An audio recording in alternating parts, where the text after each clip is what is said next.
I'm Times New Media Coordinator Robert Blaszkiewicz, here with Times Editorial Page Editor Doug Ross. It's election night, and we are looking at the results as they have come in. A lot of interesting results. Doug, your comments? There sure are. Well, the Indiana Senate race is, of course, on the Republican side. No surprises there. Dan Coates just pretty handily won that. Yeah. If anything was a surprise, it might have been the amount of his victory, because really Hostetler and Stutzman weren't even close.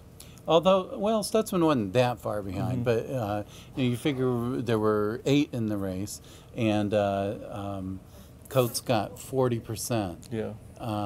I think he was hoping for a lot more than that, so that'll be telling.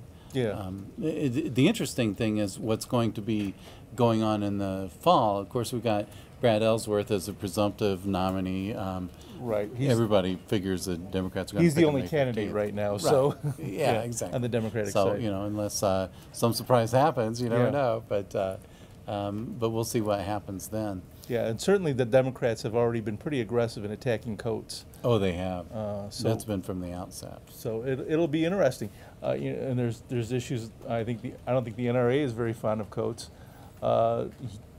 Ellsworth might be able to peel off the support of some of the gun rights groups, which is kind of an interesting dynamic. Right.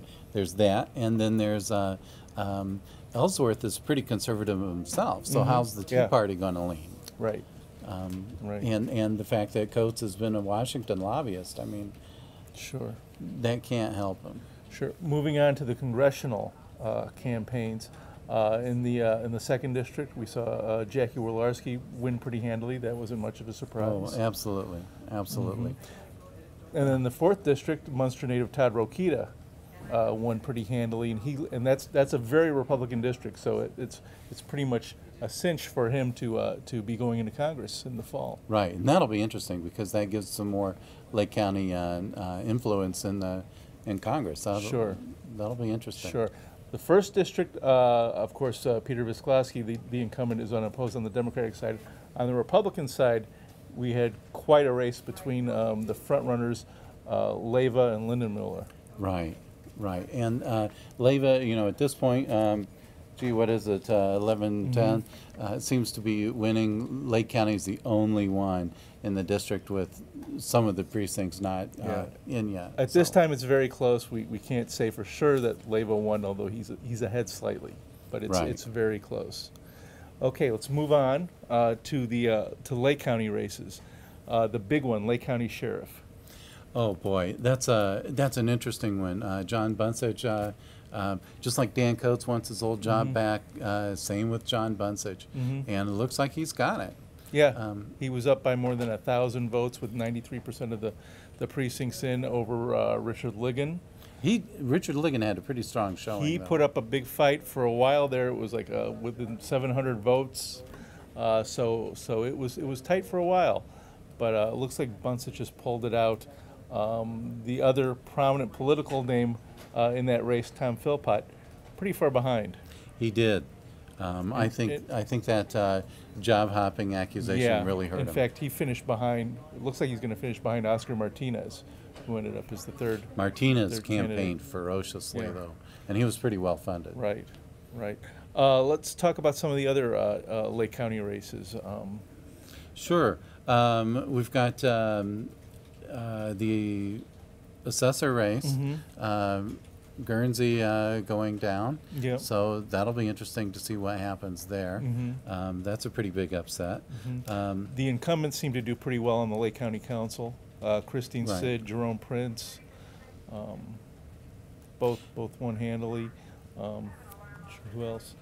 What's interesting about that is, you know, this is the year that if you would have expected anything, you kept hearing all this stuff about an anti-incumbent mood. Well, the incumbents did pretty well. Yeah. So that's pretty interesting. Yeah. Moving over to Porter County, there were some interesting dynamics. Speaking of, you know, quickly touching on the sheriff's race, David Lane, the incumbent, won pretty handily. Right. Not too big of a surprise. Let's talk about the county council, which is really interesting.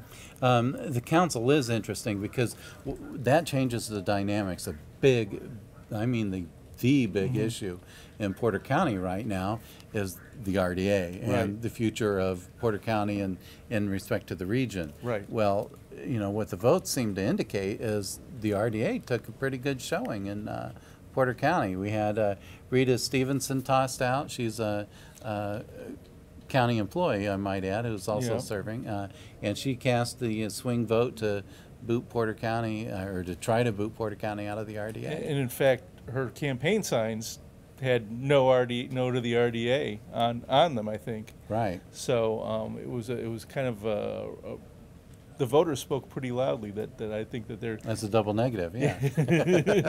they spoke, yeah, the voters spoke loudly that you know, that maybe they're tired of this lawsuit and this quest to get out of the RDA.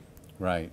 I think they're- Jeremy Rivas is the Democrat who the challenger who and ended he up, had a strong union support too. yeah, yeah. And then on the Republican side, in the first district, Jim Biggs defeated Kevin Tracy. Right. Jim Biggs, former county commissioner, has got the name recognition among the old line guys. Kevin Tracy, the pretty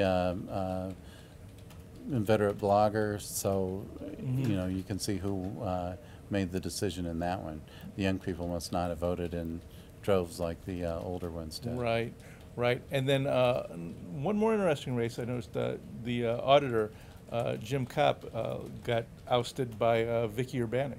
Right. And Vicki Urbanek's a Chesterton Tribune reporter, so she's covered county government for years and has been fairly well respected in that regard. And Jim Kopp has all these issues with the late property tax bills. There was just and a lot of and it bit him. dissatisfaction, yeah, with that. Interesting. So those are the highlights. I think we're going to be coming back with another video. We're going to be talking to Chris Keller, who was out in the field tonight at Blaszkiewicz headquarters. So it'll be interesting to hear what he has to say. That will. So thanks for watching. That's our quick recap, and we'll be back with more interesting reactions to this very fascinating primary election.